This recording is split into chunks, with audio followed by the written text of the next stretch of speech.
So I started a new job at this camera store. I've been working there for a few months now, and one day this customer comes to me and he asked me, "Hey, I'm tired of taking photos on my phone and I'm looking for a new camera, an actual camera." And he specifically asked for a point and shoot camera. He said he needed something that is really good at taking photos, really good at taking videos, and something that is simple to use. And I had the perfect camera just for him. That camera happens to be the Sony RX100. This one is the Sony RX100 Mark IV. So this is what I want to introduce to you guys today. So let's start with the outside, okay? So this is a aluminum body, okay? So all of this is metal, all of this, the front here is metal, and this is a really compact camera, as you can see. On the front here, we have a lens that is equivalent to a 24 to 75 millimeter, and this is a Carl Zeiss coated T-star lens. So that means it's super sharp, and that's all you need to know, super sharp. Here in the back, we have a tiltable LCD screen. Okay, I think this is like 3-inch. That might not sound big, but in terms of like screen to body ratio, like it takes up about 80% of the body itself. This is a great screen because not only does it go like this, which is good for getting some low angles, but also if you ever want to take like selfies or group photos, this screen also flips up. Wow. Just like that. Isn't that great?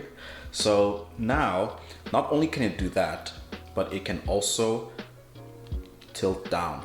So now you can get some, like, you know, if you have some action and you want to get some higher angles, you can do such.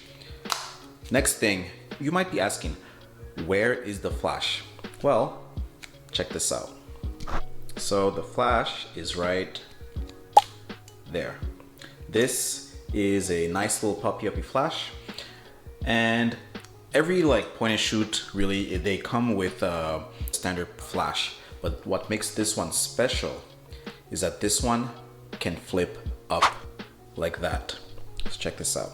This one can flip up, and the light can bounce up into the ceiling and down back into the subject in groups. And that creates a very flattering, very soft light. Here, as you can see, just some standard stuff. You have the on and off button, you have the control, I guess the mode dial, and you have a zoom rocker right here. This camera also has a feature that a lot of cameras, especially these days, don't have. That is a pop-up viewfinder. This is a marvel of engineering, in my opinion, because I don't know how they fit a viewfinder in a camera this small. Like, this is a camera the size of like my palm. This is a really bright viewfinder. It's a really good one as well. It comes in very useful when there's too much light outside, there's too much sun, and the screen is too, I guess, not bright enough. And when you look inside, it is super nice, and it's super bright and no complaints at all. Like, this is a great little viewfinder, as you can see right there. It's kind of blurry right now, but you get the gist of it. This is how it looks like. I call this camera the Swiss Army knife of cameras. Just a few more things about this camera. It takes these, what is it called? NP-BX1 batteries. All the RX100s takes these batteries. They never really changed it. It takes standard SD cards. You know, I have a 64 gig here. And yeah, that's pretty much, oh, there's also this extra feature that, again, not a lot of cameras have, and that is a actual secondary control wheel right here on the lens. And that is a feature that you see more in like bigger cameras where they have like 2 control dials. This one has a control wheel in the back here, a tiny one, but also this one around the lens. You can act as a control wheel. It can control pretty much anything. It's customizable, which is great. So enough about the outside. Let's talk about what is inside this camera. So the Sony RX100 Mark IV has a 1-inch CMOS sensor, and that is a huge sensor for a camera this size. That is like a lot bigger than your phone sensor. This camera can produce some really beautiful photos. And on top of that, I forgot to mention, is that this lens is actually a f1.8. So yes, it is possible to get blurry backgrounds with this camera. So what else is inside? The sensor is a 20.1 megapixel sensor, which is more than any of you ever need. And this camera can record in 4K up to, I think, 60 frames per second. I'll correct myself on that if I'm wrong. I was wrong. It was 4K at 30 frames per second. But yeah, this is a very powerful camera. It can even do a slow-mo, like up to, I think it was this amount of frames per second. And yeah, so this is pretty much like a Swiss Army knife of a camera. So as you saw, when you turn on the camera, the lens extends. It extends pretty roughly like about 1.5 inches or so. And this is it extended completely. Well, I mean, at its longest end at 75 millimeters. So it actually goes shorter in that case. But this is the widest, so it goes longer when it's the widest. That's fine because, I mean, it's camera this small. How are you gonna complain when you put it in your pocket, it's like that tiny? It's a lot smaller than a DSLR or a mirrorless. Let's talk now about the image quality of the Sony RX100 Mark IV. How do I describe it? The image quality of this camera is beautiful. It is incredible, packed with like that Carl Zeiss lens, coated lens, and everything that I shoot with it is super sharp. And then when I like open up the aperture, which I often just do, you get these beautiful, very organically blurred background. And it's not like super blurry, but it's blurry enough that you know that it's out of focus. And I'll just display some photos here to show you guys like the type of photos that I've captured over the years with this little bad boy here.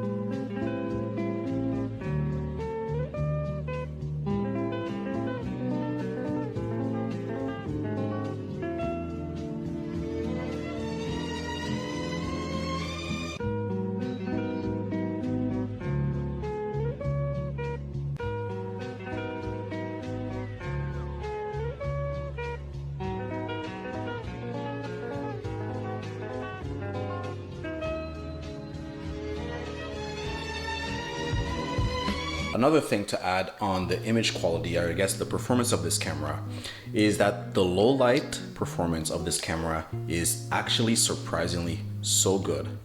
I can go up to ISO 2000 and have very usable images from this. I've shot this in like concerts, like, so you know, in concert they always have like super dark settings. I've shot this in many occasions where there just wasn't enough light, but this little guy right here never disappointed.